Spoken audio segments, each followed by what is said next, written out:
കേരളത്തിലെ NSS, അതായത് നമ്മുടെ സുകുമാരൻ നായർ സാർ, മണിച്ചേട്ടൻ എന്ന് പറയുന്നയാൾ, ഇദ്ദേഹത്തിൻ്റെയും നായർ സർവീസ് സൊസൈറ്റിയുടെയും ഒരു ലോങ് സ്റ്റാൻഡിങ് ഡിമാൻഡുണ്ട്. അതായത് മുന്നോക്കക്കാരിലെ സാമ്പത്തികമായിട്ട് പിന്നോക്കം നിൽക്കുന്നവർക്ക് ജോലി സംവരണം കൊടുക്കണം. കാരണം ഇവർ ഫോർവേഡ് കാസ്റ്റ്, അപ്പർ ക്ലാസ് ആണ്. ഇവർക്ക് തൊഴിലില്ലായ്മ എന്ന് പറയുന്ന ഇവരുടെ ഫാമിലിയിൽ ഭയങ്കരമായിട്ട് കൂടുന്നുണ്ട്.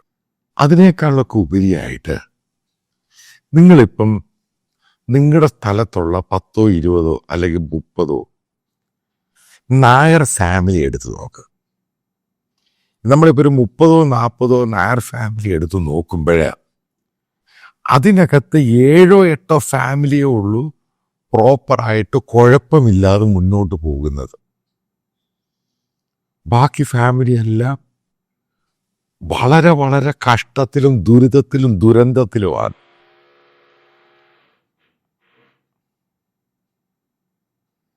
അതിൻ്റെ കാരണം എന്ന് പറയുന്നത് ഒത്തിരി കാരണങ്ങളുണ്ട്. അതിന് പ്രധാനപ്പെട്ട കാരണം, ഒരു സമയത്ത് പ്രതാപശാലികളായിരുന്നു, ഇഷ്ടംപോലെ ലാൻഡ് ഉണ്ടായിരുന്നു, കൃഷി ഉണ്ടായിരുന്നു, അവർക്ക് ആ സമയത്തൊക്കെ എഡ്യൂക്കേഷൻ വരെ കിട്ടിയിട്ടുണ്ട്. പക്ഷേ ഒരു നായർ രീതിയുണ്ട്, സ്ത്രീകളെ അങ്ങനെ കൂടുതലായിട്ടൊന്നും, വളരെ കുറച്ച് ഫാമിലിനെ വളരെ കൂടുതലായിട്ട് എഡ്യൂക്കേഷൻ, കാരണം കുറച്ചും കൂടെ എലീറ്റ് അങ്ങനെയുള്ള ഫാമിലിയിൽ നിന്ന് വിടുമായിരുന്നു. എന്നാലും സ്കൂൾ എഡ്യൂക്കേഷൻ, കോളേജ് എഡ്യൂക്കേഷനും ഇവരൊക്കെ നടത്തിയിട്ടുമുണ്ട്. അപ്പോൾ ബേസിക്കലി ഇവർക്ക് താല്പര്യമുള്ളതെല്ലാം ഒരു സർക്കാർ ജോലിയൊക്കെയാണ്. പിന്നെ വളരെയധികം പേര് മിഡിൽ ഈസ്റ്റിലും ദുബായിലും പോയിട്ടുണ്ട്, അതും സത്യമാണ്. നിങ്ങൾ ഈ മിഡിൽ ഈസ്റ്റിൽ നിന്നുള്ള റിട്ടേൺസിനെ എടുക്കുക, തിരികെ വന്നതല്ല. ഏറ്റവും കൂടുതലുള്ള നായർ കമ്മ്യൂണിറ്റിയില്ല. കാരണം ഇവർക്ക് ഈ പറയുന്ന പല ജോലികളും എടുക്കാൻ ഇവർക്ക് മാനസികമായിട്ടൊരു താല്പര്യമില്ല. രണ്ടാമത്തേത്, മറ്റുള്ള കമ്മ്യൂണിറ്റികൾ പോലെ സഫർ ചെയ്ത് പണം ഉണ്ടാക്കണം, കാരണം ആവശ്യമാണ്, കുടുംബത്തെ മുന്നോട്ട് നയിക്കണം, കുട്ടികളുടെ എഡ്യൂക്കേഷൻ കൊടുക്കണം. ഇതിനൊന്നും ഇവർക്ക് തീവ്രമായിട്ടുള്ള മാനസിക ശക്തി വളരെ കുറവാണ്. കാരണം ഭയങ്കര പ്രതാപശാലികളും തറവാടികളും ഇഷ്ടം പോലെ സ്വത്തുകളും ഒക്കെ ഉണ്ടായിരുന്നവരായിരുന്നു. ഇവർക്കിത് കോപ്പപ്പ് ചെയ്യാൻ പറ്റാതായി. ഇതിൻ്റെയൊക്കെ നമുക്ക് വളരെ സൂക്ഷിച്ച് നോക്കിയാൽ പലതും നമുക്ക് മനസ്സിലാക്കാവുന്ന പല സംഭവങ്ങളുണ്ട്. അതായത് നമ്മൾ സോഷ്യോളജിക്കലി നോക്കുകയാണെങ്കിൽ നായർ കമ്മ്യൂണിറ്റി എന്ന് പറഞ്ഞാൽ വളരെയധികം ആക്റ്റീവായിരുന്നു. പൊളിറ്റിക്സിൽ ആക്റ്റീവില്ല ആയിരുന്നു. അത് കഴിഞ്ഞ് പൊളിറ്റിക്സിൽ ആക്റ്റീവായിട്ട് നിങ്ങൾ മനസ്സിലായിക്കോണം, ഈ കഷ്ടതകളും പ്രശ്നമൊക്കെ ഈ RSS എന്ന് പറയുന്ന സംഭവത്തിൻ്റെ ബേസ് എന്ന് പറയുന്നത് ഈഴവരല്ല, ഈ അപ്പർ കാസ്റ്റ് നായേഴ്സാണ്. അവിടെ ഇവിടെയൊക്കെ ഈഴവരെ അവിടെ ഇവിടെയൊക്കെ വെച്ചിട്ടുണ്ട് എന്നല്ലാതെ. അതുപോലെ തന്നെ ബി ജെ പിക്കകത്തും അവരുടെ ഏറ്റവും കൂടുതൽ സപ്പോർട്ട് ബേസ് എന്ന് പറയുന്നത് നായർ കമ്മ്യൂണിറ്റിയാണ്. അവര് ഒരു ഇത്ര എടുക്കും, ഒരാളെ പേരിനവിടെ വെക്കും, കാരണം സുരേന്ദ്രനെ പോലും പേരിനവിടെ വെക്കും. എന്നിട്ട് ആ സുരേന്ദ്രനെ ചാടി പുറത്താക്കാൻ പോലും ഇവർ തന്നെയാണ് മുന്നിൽ നിൽക്കുന്നത്. ഞാനിത് വെറുതെ പറയുന്നതല്ല, ഞാനിത് വെൽ റിസർച്ച് സ്റ്റഡീഡ് മെറ്റീരിയലായിട്ട്. ഇപ്പൊ കേരളത്തിലെ നമ്മൾ നായേഴ്സിന്റെ കണക്കെടുക്കുകയാണെങ്കിൽ കേരളത്തിന് പുറത്തു പോയ നായേഴ്സുണ്ട്, പല ആൾക്കാരുമുണ്ട്. ജോലിയായിട്ടും ബിസിനസ്സായിട്ടും മറ്റു പല രീതിയിലും പോയിട്ടുണ്ട്. ഇതിനകത്ത് അവിടെയും പോയിട്ട് ഇവർക്ക് പല രീതിയിൽ റിസർവേഷനൊന്നും ഇല്ലാതെ ഇവർക്ക് കോമ്പറ്റ് ചെയ്യാൻ പലയിടത്തും പറ്റുന്നില്ല. പണ്ട് ഇവർ നല്ല പോലെ കോമ്പറ്റീഷനും സിവിൽ സർവീസിലും ഒക്കെ വളരെയധികം, ഗവൺമെൻറ് ജോബിലൊക്കെ വളരെയധികം ഇവർ കയറിക്കൊണ്ടിരുന്നു. ഇന്നിവർക്ക് മനസ്സിലായ സംഭവം, ഇപ്പം 100 പേരുടെ മെറിറ്റ് ലിസ്റ്റ് ഇട്ട് കഴിഞ്ഞാൽ അതിനകത്ത് ഈ അപ്പർ കാസ്റ്റിൻ്റെ ഇതുകൊണ്ട് ഇവർക്ക് മുന്നോട്ട് കോമ്പറ്റ് ചെയ്യാൻ പറ്റുന്നില്ല.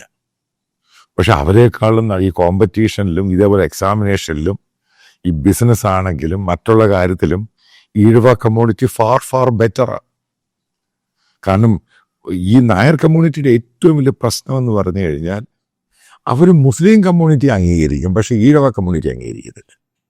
അത്ര ജാതീയത. ഞാൻ വെറുതെ പറയുന്നൊന്നുമല്ല, BJPക്കകത്ത് സ്പഷ്ടമല്ലയോ അത്. കാരണം ആ രീതിയിലാണ് ഈ നായർ കമ്മ്യൂണിറ്റി നശിക്കാനുണ്ടായ കാര്യം. ഞാൻ ഈ നശിക്കുക എന്ന് പറയുമ്പോൾ ഞാനത് വ്യക്തമായ കാഴ്ചപ്പാടോടുകൂടിയാണ് പറയുന്നത്. അപ്പം അതിനകത്ത് ഈ ജോലിയും മൈക്രോ ഫിനാൻസും ഒക്കെ ഈ NSS കൊണ്ടുവന്നത് ഈ വളരെ കാര്യമായിട്ട് പഠിച്ച ശേഷമാണ് കൊണ്ടുവന്ന്. എൻ്റെ നാട്ടിൽ പത്തനാപുരത്തും ആ ഭാഗത്തുമൊക്കെ ഈ സ്ത്രീകളൊക്കെ ഈ NSSൻ്റെ ഈ മൈക്രോ ഫിനാൻസ് ഒക്കെ എടുത്തിട്ട് അവർ ചെറിയ ചെറിയ വീട്ടിലെ ഊണ്, അവിടുത്തെ ഊണ് എന്നൊക്കെ പറഞ്ഞുകൊണ്ട് നടത്തുന്നുണ്ട്. ഇതൊന്നും രക്ഷപിടിക്കുന്നൊന്നുമില്ല. കാരണം മറ്റൊരു കാര്യമുള്ളത്, ഇവരുടെ ഭർത്താക്കന്മാർ ആദ്യം ആണുങ്ങൾ ഇവർ ഈ പറയുന്ന പോലെ നല്ല പോലെ ആക്റ്റീവായിട്ടൊരു സമയത്ത് ഇവർ ജോലിയൊക്കെ ചെയ്തുകൊണ്ടിരുന്ന ഇവർക്കങ്ങ് നിരാശാബോധം. എപ്പോഴും ഒന്നും ശരിയാവുന്നില്ല, അത് ശരിയാവുന്നില്ല, മകളുടെ കല്യാണം നടത്താൻ ഇത്ര ലക്ഷം രൂപ കൊടുക്കണം, അതിനകത്ത് നക്ഷത്രം ശരിയാകണം, കുടച്ചക്രം ശരിയാകണം, ഈ ഉള്ള നൂലാമാലകളും മുഴുവനും ഒരു സ്ഥലത്ത്. ഇവർക്കൊരു ബേസിക്കലി ഈ നായർ കമ്മ്യൂണിറ്റിക്കകത്ത് വലിയ റിഫോംസ് ആവശ്യമുണ്ട്. ഒരു കല്യാണം കഴിക്കാൻ, ഒരു ആണിനെയും ചെറുക്കനും കല്യാണം കഴിക്കാൻ വേണ്ടി പ്രപ്പോസ്ഡ് മാരേജ്, അതിനകത്ത് ഈ നക്ഷത്രങ്ങൾ പ്രശ്നമാണോ അല്ലയോ? ഇതിനകത്ത് അവർക്ക് ഈഴവ കമ്മ്യൂണിറ്റിയുമായിട്ട് പോകുന്നതിൽ എന്താണ് അവർക്ക് കുഴപ്പം? ഇതൊന്നും ഇവർ ചിന്തിക്കുന്നില്ല. ഈ സമയത്ത് ഇതേപോലെ തന്നെ റിസർവേഷൻ ഇല്ലാത്ത കമ്മ്യൂണിറ്റിയാണ് കേരളത്തിലെ ക്രിസ്ത്യൻ കമ്മ്യൂണിറ്റി. നിങ്ങൾ അവരുമായിട്ട് ഈ നായർ കമ്മ്യൂണിറ്റി ഒന്ന് കമ്പയർ ചെയ്ത് നോക്ക്. ഞാൻ ഈ പറയുന്ന തിരുവിതാംകൂർ ഭാഗത്താണ്, അപ് ടു തൃശ്ശൂർ വരെ ഞാൻ ഈ പറയുന്ന ഓരോ കണക്കുകൾ നിങ്ങൾ എടുത്തു നോക്ക്. ക്രിസ്ത്യൻ കമ്മ്യൂണിറ്റി ഫാർ ബെറ്ററായി. അവർ ഓരോ ഓപ്ഷൻസും കളയുന്നില്ല. വിദേശത്ത് പോകുന്നു, അവിടെ പോകുന്നു, ബിസിനസ് നടത്തുന്നു, ജോലി ചെയ്യുന്നു. അവർക്ക് വലിയ മുന്നേറ്റം ഉണ്ടാകുന്ന, സാമ്പത്തികമായിട്ടും എഡ്യൂക്കേഷനായിട്ടും ചർച്ചപരമായിട്ടും എല്ലാം വളരെ മുന്നേറ്റം ഉണ്ടായി. എന്നാൽ ഈ NSSന് ഇതേപോലെ കോളേജിൽ ഉണ്ട്, ഇൻസ്റ്റിറ്റ്യൂഷനിൽ ഉണ്ട്.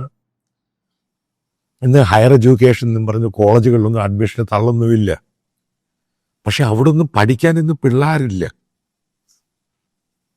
കാരണം ആൾക്കാർക്കറിയാം ഇവിടെ ഒന്നും പഠിച്ചിട്ട് കാര്യമൊന്നുമില്ലെന്ന്. അപ്പോൾ ഔട്ട്സൈഡ് കേരള ഈ നായർ കമ്മ്യൂണിറ്റിയിലുള്ള കുട്ടികൾ, ചെറുപ്പക്കാർ, അതിനകത്ത് വലിയൊരു ശതമാനം നിങ്ങൾ ശ്രദ്ധിച്ചോണം. ഇവർ ഈ പറയുന്ന പോലെ ഈ ഹാർഡ് വർക്ക് ചെയ്ത് രക്ഷപ്പെടാനുള്ള താല്പര്യം വളരെ കുറവ് ഇവർക്ക്. കാരണം ഇവർ ആ രീതിയിൽ ഈ ബേസിക്കലി ലൈഫ് എന്ന് പറയുന്നൊരു കേക്ക് വാക്കല്ല, അത് ബേസിക്കലി ഫയർ വാക്കാണ്. എന്തെങ്കിലുമൊക്കെ വരുന്നു, ഫാമിലി ഇഷ്യൂ വരുന്നു, അങ്ങ് തളർന്നു പോവുകയാണ്. ഇപ്പം എന്തെങ്കിലും ഫാമിലി ഒരു ഡൈവോഴ്സോ മറ്റുള്ള സംഭവങ്ങളൊക്കെ വന്നു കഴിഞ്ഞാൽ ബേസിക്കലി നായർ ഫാമിലി വലിയ ഇഷ്യൂ ആവുക അതിനകത്ത്, പ്രത്യേകിച്ച് പെണ്ണുങ്ങൾ. പിന്നീട് അവർ പുറത്തിറങ്ങുന്നില്ല, അവിടെ ഇറങ്ങുന്നില്ല, ഇവിടെ ഇറങ്ങുന്നില്ല, ആക്റ്റീവ് ആകുന്നില്ല, കംപ്ലീറ്റ് ഒരു ഡൗൺഫാൾ ഉണ്ടാവുക. പക്ഷേ ഈഴവ കമ്മ്യൂണിറ്റി അവരല്ല. അവർ കുറച്ചും കൂടെ ഫോർവേഡായിട്ട് തിങ്ക് ചെയ്ത് അതിനൊരു മറുമരുന്നുണ്ടാക്കി, അതിന് ഓൾട്ടർനേറ്റീവ് ഉണ്ടാക്കി നിൽക്കുക. അതായത് കേരളത്തിലെ സോഷ്യോളജി നമ്മൾ വ്യക്തമായിട്ട് പഠിക്കുകയാണെങ്കിൽ ഈ നായർ കമ്മ്യൂണിറ്റിക്കകത്ത് വന്നിരിക്കുന്ന, കാരണം അതിൻ്റെ അവരെ പിന്താങ്ങി ഒരു നല്ല കമ്മ്യൂണിറ്റി ആയിട്ട് കൊണ്ടുപോകാൻ വേണ്ടിയുള്ളതാണ് ഈ NSS എന്ന് പറഞ്ഞ അവരുടെ ലക്ഷ്യമെന്ന് പറയുന്നത്. അതാണ് അവരുടെ ലക്ഷ്യമെന്ന് പറയുന്നത്. ഇത്രയും അസറ്റും ഒക്കെ ഉണ്ടായിട്ട് പോലും ഇന്ന് പോലും NSSന് എനിക്കറിയത്തില്ല അവർക്ക് സ്വന്തമായിട്ട് ഒരു മെഡിക്കൽ സ്കൂൾ ഉണ്ടാക്കാൻ പറ്റിയെന്ന്. അവർക്ക് നല്ല 2 or 3 മെഡിക്കൽ സ്കൂൾ ഉണ്ടാക്കാമായിരുന്നു. അപ്പോൾ ആ കമ്മ്യൂണിറ്റിക്കകത്തുനിന്ന് കൂടുതൽ ആൾക്കാർ ഇതേപോലെയുള്ള നല്ല പ്രഗത്ഭരായ പല ഡോക്ടേഴ്സും ഉണ്ടായി വന്നേനെ. ഉറപ്പായിട്ടും അവരുടെ ഇൻസ്റ്റിറ്റ്യൂഷൻ വരുമ്പോൾ എൻ്റെ കമ്മ്യൂണിറ്റി കോട്ട വരും. അതായത് പല ഭാഗത്തും ഇവരുടെ ആക്ടിവിറ്റീസും വളരെ ആക്റ്റീവുമായിരുന്നു. ഇവരങ്ങ് ഡൗൺ ആയിപ്പോയി. നിങ്ങൾക്കറിയാം, കുടുംബക്ഷേത്രങ്ങൾ, ഈ പറയുന്ന നായർ കമ്മ്യൂണിറ്റി നടന്ന എത്ര കുടുംബക്ഷേത്രങ്ങൾ ഇന്ന് ചലിക്കുന്നുണ്ട്. ആനകളുള്ള വീടുണ്ടായിരുന്നു. ഈ ആനയും അമ്പാരിയും മണ്ണാങ്കട്ടയും സ്വന്തമായിട്ട് ഉത്സവം നടത്തുന്നു. ഉത്സവം നടത്തി പൊളിഞ്ഞു പോയ എത്രയോ കുടുംബത്തെ എനിക്കറിയാം. എത്രയോ വലിയ സാമ്പത്തികമായിട്ട് ഭയങ്കര ഭദ്രമായിരുന്ന എത്രയോ നായർ കുടുംബങ്ങൾ നശിച്ച് നാറാണക്കല്ലായിപ്പോയി. ആ വാക്കാണ് ഞാൻ ഉപയോഗിക്കുന്നത്. അവർ തിരിച്ചു വരാൻ നടന്നിട്ടേയില്ല. എന്നിട്ട് അവരുടെ കുറച്ച് ആൾക്കാർ RSSും ക്യാമ്പും ഒക്കെ ആയിട്ട് പോകുന്നു. ഒരു നേരത്തെ ഭക്ഷണം വേറൊരിടത്തും മേടിച്ചു കൊടുക്കണം. ഈ രീതിയിലെങ്ങായി. ആദ്യം NSS നടത്തേണ്ടതൊരു നല്ല സർവേ നടത്തേണ്ടത്.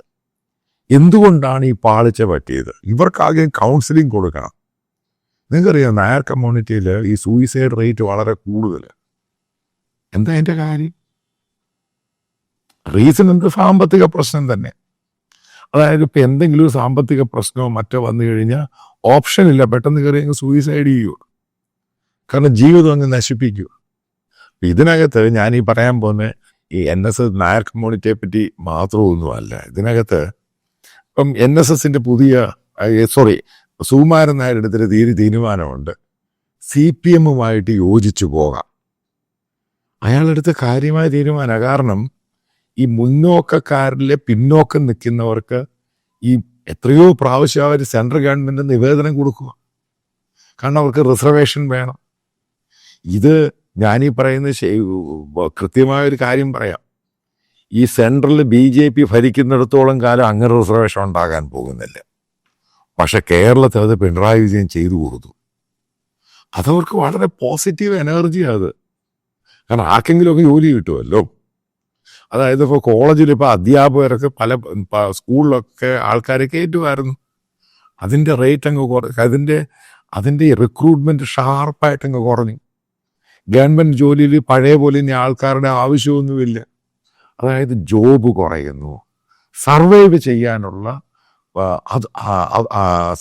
ചെയ്യാൻ എന്താണ് അടുത്ത വഴി എന്നതിനെപ്പറ്റി ഈ കമ്മ്യൂണിറ്റിക്കകത്ത് ഗഹനമായ പഠനമൊന്നും നടക്കുന്നില്ല.